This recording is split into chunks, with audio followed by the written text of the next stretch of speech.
국내 연구진이 제2형 당뇨 치료를 위한 새로운 타겟 물질을 찾아냈습니다. 인슐린 신호를 조절할 수 있는 핵심 단백질인데요. 난치병인 당뇨를 치료할 수 있는 전기가 될 수 있을까요? 고려대학교 생명과학부 고영규 교수 전화 연결해서 알아보겠습니다. 교수님 안녕하십니까? 예, 안녕하세요. 네, 당뇨는 제1형 그리고 2형 당뇨로 나눠진다고 들었는데요. 어떤 차이가 있는 겁니까? 예, 먼저 그 인슐린 작용을 잠깐 쉽게 한번 설명해 보겠습니다. 네. 우리가 이제 식사를 하게 되면은 혈당량이 올라가죠. 그러면 이 혈당량 때문에, 올라가는 혈당량 때문에 이자에서 인슐린이 분비되고, 이 인슐린은 간, 근육, 지방세포에 작동을 해서 혈액 속에 있는 포도당을 이 세 개의 세포 안으로 집어넣게 되죠. 네. 그런데 만약에 인슐린이 없게 되면은 혈당량이 계속 높은 상태가 되겠죠. 네. 그래서 이와 같이 인슐린이 분비되지 않아서 생기는 질환이 제1형 당뇨입니다. 네. 제1형 당뇨는 다시 말해서 인슐린이 분비가 되지 않고 이건 되게 이제 어린 나이에서 이제 많이 발생이 됩니다. 예, 전체 당뇨병의 한 10% 정도 되고요. 네. 또한 반면에 이 인슐린은 또한 인슐린 수용체, 그다음에 그 밑에 있는 신호 전달 물질인 IRS1을 활성화시킵니다. 근데 만약에 인슐린은 제대로 있고 인슐린 수용체와 그 밑에 있는 IRS1이라는 핵심 신호 전달 물질들이 제대로 작동이 안 되면은 인슐린 신호 전달이 안 가겠죠. 그렇게 되면은 역시 포도당이 혈액에서 이 조직으로 못 들어가게 되죠. 이와 같이 네. 인슐린 신호 전달이 제대로 작동이 안 되는 것을 제2형 당뇨라고 하고요. 대개 성인의 40 이상의 성인의 13%가 걸리고요. 당뇨병의 한 90% 이상이 제2형, 이거 다 제2형이라는데 이제 제2형 당뇨병을 가지고 있습니다. 네, 그러니까 정리를 좀 해보면 인슐린 분비가 안 되면 제1형 당뇨, 예. 그리고 수용체 등 다른 부분에서 문제가 생기면 제2형 당뇨가 생긴다는 말씀이신데요. 예, 맞습니다.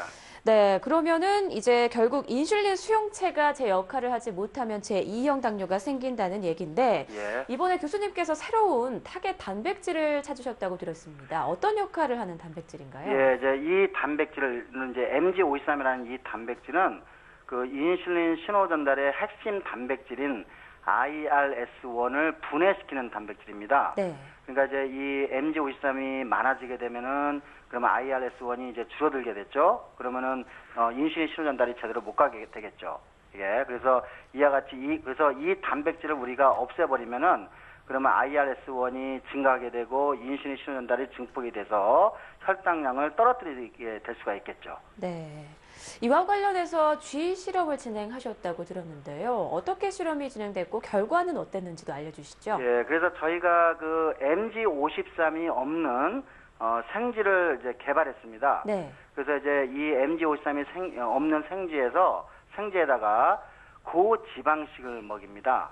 그러면 이제 대체적으로 이제 정상적인 쥐 같은 경우는 고지방식을 4주에서 8주 이상을 먹이게 되면은 인슐린 신호 전달이 차단이 돼가지고 제2형 당뇨가 생기게 됩니다.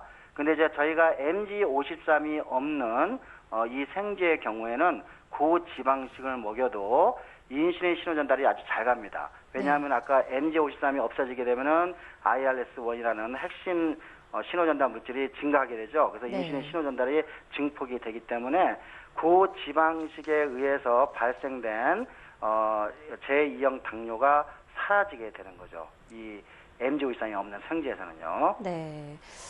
그런데 기초 연구인데다가 쥐 실험 결과만으로는 좀 치료제 개발을 단정하기는 어렵지 않을까 싶은데요. 앞으로 어떤 연구가 더 필요하다고 보시나요? 예, 그래서 저희는 이 MG53이 IRS1과 결합해서 IRS1을 분해시키기 때문에 만약에 우리가 MG53과 IRS1의 결합을 깨뜨리는 약제를 찾으면은 네.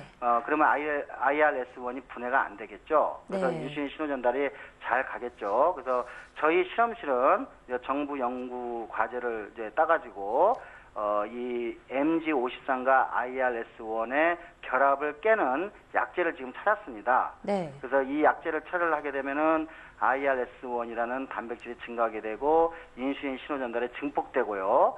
그래서 근육세포에서 포도당 유입이 증가하게 되는 거죠. 그럼 이 당뇨병 치료의 새로운 메커니즘을 밝혀낸 것이 이번 연구 결과의 의의라고 볼 수 있을까요? 예, 맞습니다. 그 매우 중요한 메커니즘 중에 하나라고 생각이 됩니다. 네, 알겠습니다. 지금까지 고려대학교 생명과학부 고영규 교수였습니다. 오늘 말씀 고맙습니다. 예, 고맙습니다.